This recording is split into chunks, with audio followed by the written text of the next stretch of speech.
தமிழக பாஜகவில் இணைய போகும் நடிகை மீனா 4 பேருக்கு பொதுச் செயலாளர் பொறுப்பு வழங்கப்படுகிறது. வணக்கம் நண்பர்களே. தமிழக பாஜகவில் ஏற்கனவே சினிமா துறையை சார்ந்த நடிகர் சரத்குமார், குஷ்பு, நமிதா, இயக்குனர் பேரரசு உள்ளிட்ட பலர் இடம்பெற்றுள்ளார்கள். இந்த நிலையில் நடிகை மீனாவும் பாஜகவில் இணைவார் என்று ஏற்கனவே எதிர்பார்க்கப்பட்டது. காரணம், கடந்த பொங்கல் தினத்தின் போது மத்திய இணையமைச்சர் எல் முருகனின் இல்லத்தில் நடைபெற்ற பொங்கல் விழாவில் பிரதமர் மோடி பங்கேற்றார். அப்போது நடிகை மீனா, கலா மாஸ்டர் உள்ளிட்ட பலர் கலந்து கொண்டார்கள். அதனால் அப்போதே மீனா பாஜகவில் இணையலாம் என்று எதிர்பார்க்கப்பட்டது. இந்த நிலையில் கடந்த சில தினங்களுக்கு முன்பு துணை குடியரசுத் தலைவர் ஜெகதீப் தங்கரை சந்தித்துள்ளார் மீனா. அதோடு நேற்று பாஜக தலைவர் நயினார் நாகேந்திரன் டெல்லி சென்று ஜே.பி. நட்டாவை சந்தித்துள்ளார். அப்போது பாஜகவில் புதிய உறுப்பினர்கள் நியமிக்க இருப்பதை தெரியப்படுத்தி ஒரு பட்டியலை அவரிடத்தில் கொடுத்து ஒப்புதல் பெற்றுள்ளார். அந்த பட்டியலில் நடிகை மீனா பெயரும் இடம்பெற்றுள்ளதாம். குறிப்பாக தமிழக பாஜகவில் 4 புதிய பொதுச் செயலாளர்களை நியமிக்கப் போகிறார்கள். அதில் மீனாவும் ஒரு பொதுச் செயலாளர் என்பது தெரிய வந்துள்ளது.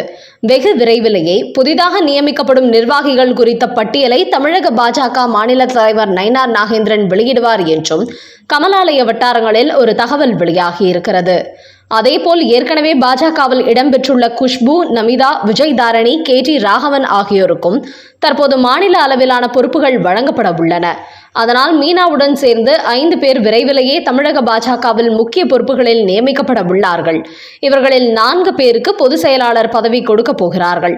அதோடு சமத்துவ மக்கள் கட்சியை பாஜகவுடன் இணைத்துள்ள நடிகர் சரத்குமார் தேசிய அளவில் தனக்கு பொறுப்பு வேண்டும் என்று பிரதமர் மோடியிடத்தில் கோரிக்கை வைத்து வருவதால் அவர் தமிழக பாஜகவில் புதிய பொறுப்பில் நியமிக்கப்பட வாய்ப்பில்லை என்றும் கூறப்படுகிறது. அடுத்த செய்தி, அண்ணாமலையின் அறைகூவல் எதிரொலி, அப்செட்டான திமுக. தமிழ் கடவுள் முருகனே இல்லை, கட்டுமரம்தான் தமிழ் கடவுள். இந்துக்களுக்கு புதிய சட்டம் கொண்டு வரப்போகிறதாம் திமுக. அன்பில் மகேஷ் வெளியிட்ட செய்தியால் பரபரக்கும் பாஜக. மதுரையில் முருக பக்தர்கள் மாநாடு நடந்தபோது தமிழக பாஜகவின் முன்னாள் தலைவர் அண்ணாமலை மிக ஆவேசமாக பேசினார்.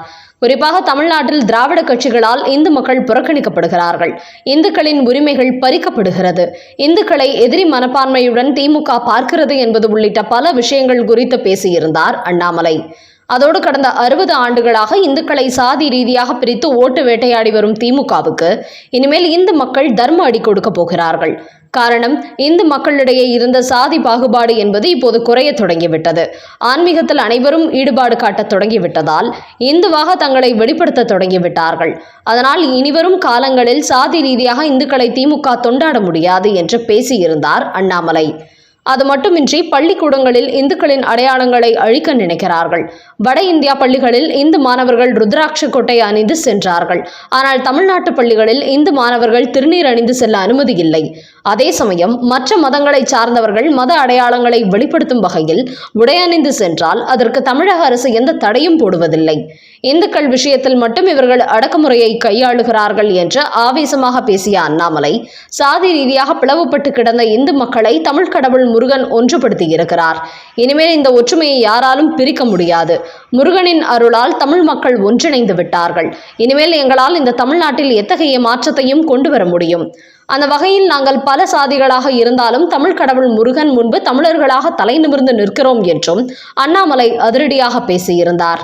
அண்ணாமலையின் இந்த பேச்சு ஒட்டுமொத்த திமுகவையும் ஆட்டம் காண வைத்தது. இந்த நிலையில் பள்ளி கல்வித்துறை அமைச்சரான அன்பில் மகேஷ் அண்ணாமலை கருத்துக்கு எதிராக ஒரு செய்தி வெளியிட்டுள்ளார். அவர் கூறும்போது, தமிழ்நாட்டில் உள்ள சில அரசியல் கட்சிகள் முருகனை தமிழ் கடவுள் என்கிறார்கள். ஆனால் நான் சொல்கிறேன், கட்டுமரம் தான் கடவுள், முருகன் தமிழ் கடவுள் இல்லை என்று கூறியிருக்கிறார். அவரது இந்த கருத்து பெரும் சர்ச்சையை ஏற்படுத்தி இருக்கிறது. மதமும் இல்லை, கடவுளும் இல்லை என்று சொல்லும் திமுகவினர் எப்படி எங்கள் தமிழ் கடவுளை பற்றி பேசலாம்? தமிழ் கடவுள் முருகனை பற்றி பேசுவதற்கு திமுகவினருக்கு என்ன அருகதை உள்ளது என்றும் பலரும் எதிர்கருத்துக்களை வெளியிட்டு வருகிறார்கள். அதோடு இவர் கலந்து கொண்ட அந்த நிகழ்ச்சியில் 3 மதங்களை சார்ந்த மாணவ மாணவிகளும் பங்கேற்றுள்ளார்கள். அதில் மேடையில் ஏறிய சில முஸ்லிம் மாணவிகள் பள்ளி சீருடைக்கு மேலே ஹிஜாப் அணிந்திருந்தார்கள். அதே போல கிறிஸ்தவ மாணவிகள் கழுத்தில் சிலுவை அணிந்திருந்தார்கள். ஆனால் இந்து மாணவர்கள் மட்டும் நெற்றியில் பொட்டோ அல்லது திருநீரோ அணியவில்லை. காரணம், தமிழக பள்ளிகளில் இந்து மாணவர்கள் தங்களது மத அடையாளங்களை வெளிப்படுத்தக்கூடாது என்று ஒரு கட்டுப்பாடு வைத்திருக்கிறார்கள். ஆனால் முஸ்லிம் மாணவிகள் மட்டும் சீருடை அணியாமல் ஹிஜாப் அணிந்து செல்லலாமாம். அவர்களுக்கு மட்டும் எந்தவித கட்டுப்பாடும் இல்லாத முழு சுதந்திரமாம். அவர்களுக்கு மட்டும் எந்த சட்டத்திட்டமும் கட்டுப்பாடுகள் கிடையாதாம். இப்படிதான் தமிழக அரசு செயல்பட்டு கொண்டிருக்கிறது. ஓட்டு பிச்சைக்காக மட்டுமே எந்தவித கட்டுப்பாடும் இல்லாமல் அவர்களிடத்தில் மு.க. ஸ்டாலின் சரண்டர் ஆகி இருக்கிறார் என்பதையே இது வெளிப்படுத்துகிறது. அதனால் தமிழ் கடவுள் முருகனே இல்லை, கட்டுமரம்தான் என்று பேசிய இந்த விவகாரத்தில் அமைச்சர் அன்பில் மகேஷ் பொய்யாமொழிக்கு இந்து மக்கள் கடுமையான கண்டனங்களை தெரிவித்து வருகிறார்கள். இப்படி இந்துக்களுக்கு மட்டும் தமிழ்நாட்டில் கட்டுப்பாடுகள் இருக்கும் நிலையில் இந்த விஷயத்தை இதோடு விடக்கூடாது, இதை இன்னும் பூதகரமாக்க வேண்டும் என்று தமிழக பாஜக மேலும் சில அதிரடி திட்டங்களையும் தீட்டி வருகிறார்கள். குறிப்பாக தமிழ்நாட்டில் உள்ள இந்துக்கள் விழிப்புடன் இருந்தாலும் திமுக அரசு தங்களுக்கு எதிராக வைத்துள்ள கட்டுப்பாடுகளை எதிர்த்து அவர்கள் குரல் கொடுப்பதில்லை. அதன் காரணமாகவே முதல் கட்டமாக ஒட்டுமொத்த இந்துக்களையும் ஒன்றிணைக்கும் முயற்சியில் ஈடுபட்டு அதன் பிறகு திமுகவின் இந்த கட்டுப்பாடுகளுக்கு எதிராக மக்களை மொத்தமாக குரல் கொடுக்க வைக்க வேண்டும் என்று திட்டமிட்டு வருகிறார்கள். அந்த அடிப்படையில் தற்போது மதுரையில் முருக பக்தர்கள் மாநாடு நடத்தியுள்ள இந்து முன்னணியும் பாஜகவும் அடுத்தபடியாக விநாயகர் மாநாடு நடத்தவும் திட்டமிட்டுள்ளார்களாம். குறிப்பாக திமுக ஆட்சிக்கு வந்ததிலிருந்தே விநாயகர் ஊர்வலகங்களுக்கு தடை போட்டு வருகிறார்கள். இந்துக்களை வஞ்சிக்க வேண்டும் என்று திட்டமிட்டே தடை போட்டு வரும் திமுக அரசுக்கு புதிய நெருக்கடியை கொடுக்க வேண்டும் என்பதற்காக தமிழ்நாட்டில் அடுத்த விநாயக பக்தர்கள் மாநாடு ஒன்றை நடத்தி திமுகவுக்கு அடுத்த அதிர்ச்சியை கொடுக்கவும் இந்து முன்னணி தயாராகி வருவதாக பரபரப்பு தகவல்கள் வெளியாகியுள்ளன. அடுத்த செய்தி, மு.க. ஸ்டாலினுக்கு நெருக்கடி கொடுக்கும் கூட்டணி கட்சிகள். சீட் பேரத்தில் சலசலப்பு. திமுகவை பொறுத்தவரை 2026 சட்டமன்ற தேர்தலில் 200 தொகுதியில் தாங்கள் போட்டியிட்டு மீதமுள்ள 34 தொகுதிகளை மட்டுமே கூட்டணி கட்சிகளுக்கு பிரித்துக் கொடுக்க வேண்டும் என்று திட்டமிட்டுள்ளார்கள். ஆனால் மு.க. ஸ்டாலின் இப்படி ஒரு பிரச்சாரத்தை முன்னெடுத்துள்ள நிலையில் கூட்டணி கட்சிகள் ஷாக் ஆகிவிட்டார்கள். தற்போது தேர்தல் நெருங்கிக் கொண்டிருப்பதை அடுத்து தங்களுக்கு கூடுதல் தொகுதி வேண்டும் என்று குரல் எழுப்ப தொடங்கிவிட்டார்கள். குறிப்பாக கம்யூனிஸ்ட் கட்சி 6 தொகுதி கொடுத்தால் ஏற்க மாட்டோம், இந்த முறை 10 தொகுதிகளாவது தர வேண்டும் என கூறி வருகிறார்கள். அதேபோன்று வைகோவின் மதிமுக 12 தொகுதி கேட்டு வருகிறார்கள். இந்த நேரத்தில் விசிகாவின் திருமாவளவன் தங்களுக்கு 15 தொகுதியாவது தர வேண்டும் என்று திமுகவை வலியுறுத்தி வருகிறார். இந்த நேரத்தில் திருமாவளவன் வெளியிட்டுள்ள ஒரு செய்தியில் விடுதலை சிறுத்தை கட்சியை பொறுத்தவரை 234 தொகுதிகளிலும் போட்டியிடும் அளவுக்கு ஒரு தகுதியான கட்சி. அதனால் கடந்த தேர்தலில் 6 முதல் 8 தொகுதிகளை கொடுத்தோம். இந்த முறை 10 தொகுதிகளோடு பேசி முடித்துவிடலாம் என்று திமுக நினைத்தால் அந்த மதிப்பீட்டை அவர்கள் மாற்றிக்கொள்ள வேண்டும். குறிப்பாக இனிமேல் எங்களை பன் கொடுத்து யாரும் ஏமாற்ற முடியாது. நாங்கள் எதிர்பார்க்கிற தொகுதிகள் கொடுத்தால் மட்டுமே திமுக கூட்டணியில் இருப்போம், இல்லை என்றால் தேர்தலை கூட நாங்கள் புறக்கணிப்போம் என்ற ஆவேசமாக பேசி திமுகவில் சலசலப்பை ஏற்படுத்திவிட்டுள்ளார் திருமாவளவன்.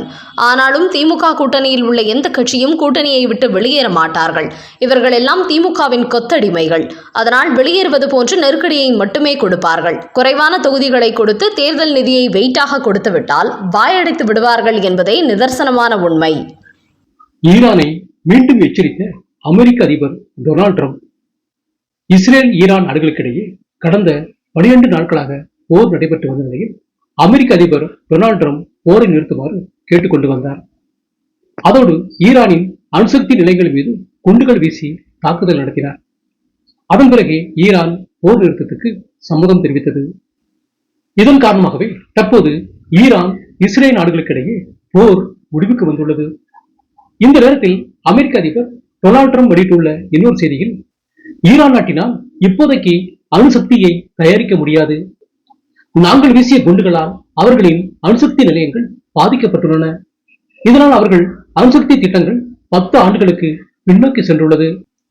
அதே சமயம் ஈரான் அணுசக்தி திட்டத்தை மறுபடியும் தொடங்கினால் மீண்டும் நாங்கள் அந்நாட்டின் மீது தாக்குதல் நடத்துவோம் என்றும் ஒரு எச்சரிக்கை செய்தி வெளியிட்டுள்ளார் டொனால்ட் ட்ரம்ப்.